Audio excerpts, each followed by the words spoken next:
semuanya, saya Loisa Adoni ingin menyampaikan berita yang saat ini banyak diperbincangkan oleh warga Plus 62.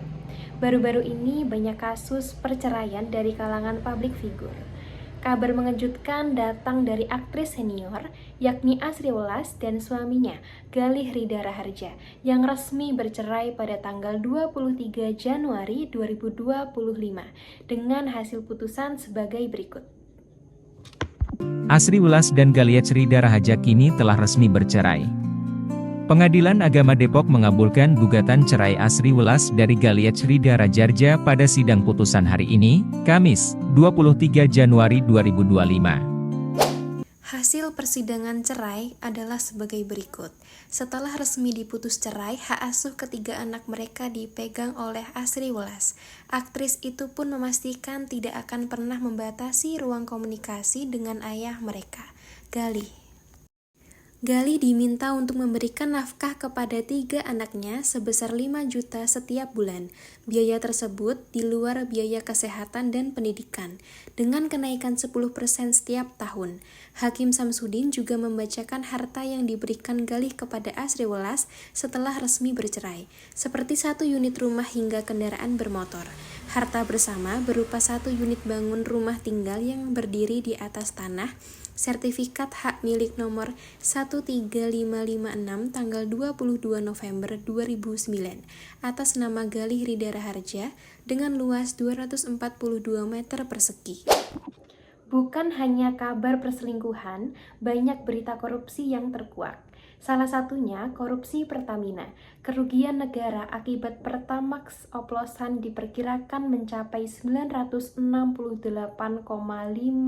triliun atau hampir dengan 1 kuadriliun. Wow.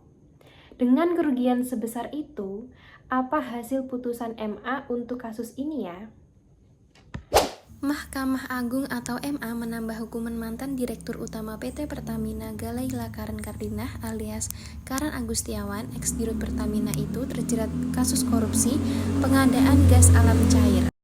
Pidana penjara 13 tahun, bunyi petikan amar putusan dikutip dari laman kepaniteraan Mahkamah Agung pada Jumat 28 Februari 2025.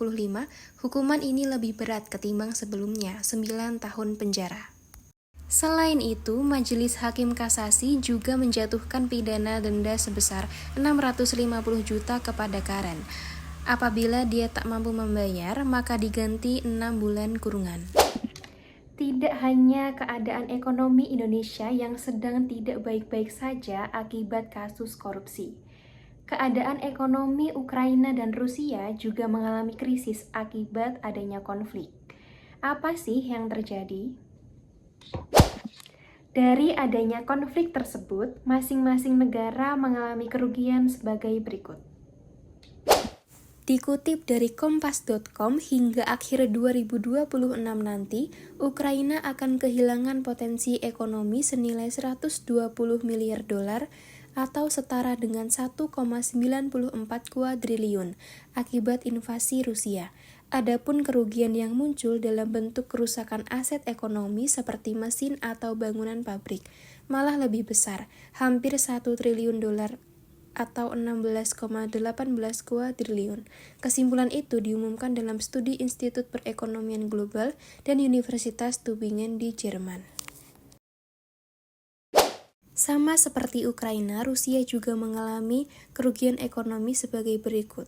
Operasi militer khusus Rusia menyebabkan kerugian langsung senilai 152 miliar di Ukraina sejak 24 Februari 2022. Menurut estimasi Bank Dunia, PBB memperkirakan bahwa 486 miliar akan dibutuhkan untuk pemulihan dan rekonstruksi karena perang telah menghancurkan sebagian besar wilayah Ukraina dan jutaan orang membutuhkan bantuan. Rusia harus menyalurkan sebagian besar sumber dayanya untuk konflik tersebut, bahkan ketika sanksi dan embargo Barat telah melakukan ratusan miliar dolar. Sekian berita yang dapat saya sampaikan. Saya Loisa Adoni Putri, pamit undur diri.